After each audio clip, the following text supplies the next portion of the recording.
नमस्कार, आप देख रहे हैं एक न्यूज 24 और मैं हूं स्वाति आपके साथ। कांग्रेस सांसद प्रियंका गांधी वाड्रा और उनके पति रॉबर्ट वाड्रा को लेकर एक नया राजनीतिक विवाद फिर से सामने आया है। भारतीय जनता पार्टी ने आरोप लगाया है कि उत्तराखंड में 4 एकड़ जमीन पर कब्जा करने की कोशिश में गांधी वाड्रा परिवार का संबंध है। हालांकि इस मामले में कांग्रेस प्रियंका गांधी या रॉबर्ट वाड्रा की ओर से तत्काल कोई आधिकारिक प्रतिक्रिया सामने नहीं आई है।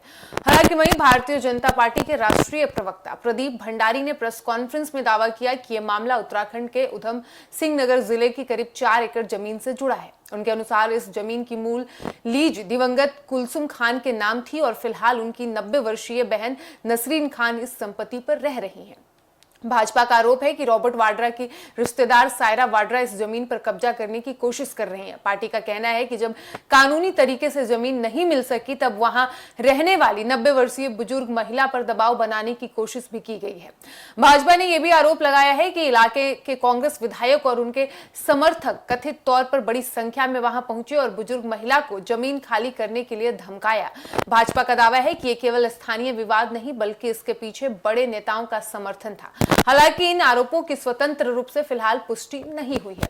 प्रदीप भंडारी ने प्रेस कॉन्फ्रेंस में कहा कि यदि कोई व्यक्ति कानूनी रास्ते से जमीन हासिल नहीं कर पाता है तो दबाव और डराने धमकाने का रास्ता अपनाया जाता है। उन्होंने यह भी आरोप लगाया कि इस पूरे मामले के पीछे प्रियंका गांधी वाड्रा और उनके पति रॉबर्ट वाड्रा का समर्थन है। भाजपा ने यह भी कहा है कि जिस 90 वर्षीय महिला की जमीन का मामला है उसी के बयानों के आधार पर यह आरोप लगाए जा रहे हैं। पार्टी का कहना है कि महिला ने खुद यह दावा किया है कि कुछ लोग जमीन खाली कराने के लिए दबाव बना रहे थे।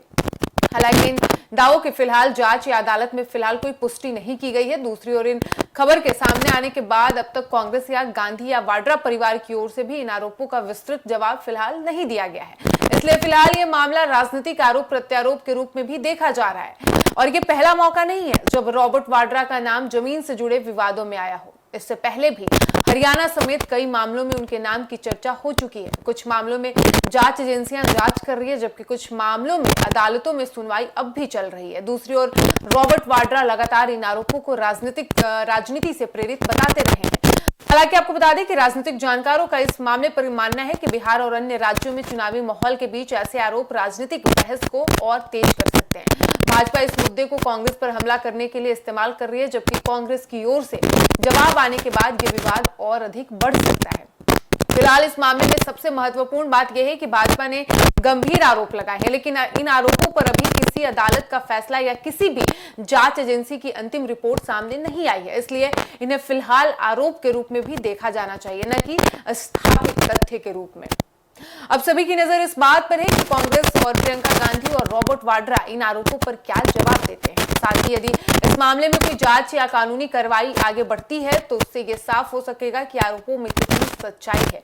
फिलहाल उत्तराखंड की यह जमीन राजनीतिक बयानबाजी का नया केंद्र बन गई है। आपको बता दें कि प्रियंका गांधी के पति रॉबर्ट वाड्रा अक्सर जमीन विवाद से जुड़े मामलों में वो चर्चा में बने रहते हैं। उन पर पहले भी कई गंभीर आरोप लगाए गए हैं। हालांकि ये भी कहा जाता है कि रॉबर्ट वाड्रा जमीन से जुड़े विवादों में इसलिए भी होते हैं क्योंकि उन्होंने कई लैंड से जुड़े स्कैम किए हैं, उनमें उनका नाम आया है। कई मामले अब भी कोर्ट में चल रहे हैं और कई पर सुनवाई भी हुआ है और कांग्रेस का उन्हें कहीं ना कहीं समर्थन है क्योंकि वो कांग्रेस परिवार से आते हैं। कांग्रेस के सांसद प्रियंका गांधी के वो पति हैं। ऐसे में उनके ऊपर कांग्रेस का एक छत्र छाया है और इसी छत्र छाया के भरोसे प्रियंका गांधी के पति रॉबर्ट वाड्रा लैंड स्कैम करते हैं और उन पर इससे पहले भी कई तरह के आरोप लगाए थे और सभी मामले अभी भी अदालत में चल रहे हैं। और एक बार फिर से नया मामला है और भारतीय जनता पार्टी के जो राष्ट्रीय प्रवक्ता हैं प्रदीप भंडारी ने प्रेस कॉन्फ्रेंस करके एलिगेशन लगाया और साथ ही उन्होंने ये भी कहा है कि जिस महिला जो 90 वर्षीय महिला है जिससे जमीन हड़पने की कोशिश की गई, उन्होंने खुद आकर बयान दिया है। उन्होंने खुद कांग्रेस पर यह आरोप लगाया है और उन्हीं के आरोपों के आधार पर यह प्रेस कॉन्फ्रेंस किया गया और भारतीय जनता पार्टी की ओर से कांग्रेस पार्टी पर न सिर्फ आरोप लगाया गया बल्कि कई सवाल भी साथ में खड़े किए गए हैं। अगर आपको पता है कमेंट बॉक्स में आप अपनी राय भी अवश्य लिखें। फिलहाल इस वक्त की खबर में इतना ही और ऐसी ही तमाम खबरों के लिए बने रहिए हमारे साथ और देखते रहिए एक न्यूज 24। धन्यवाद।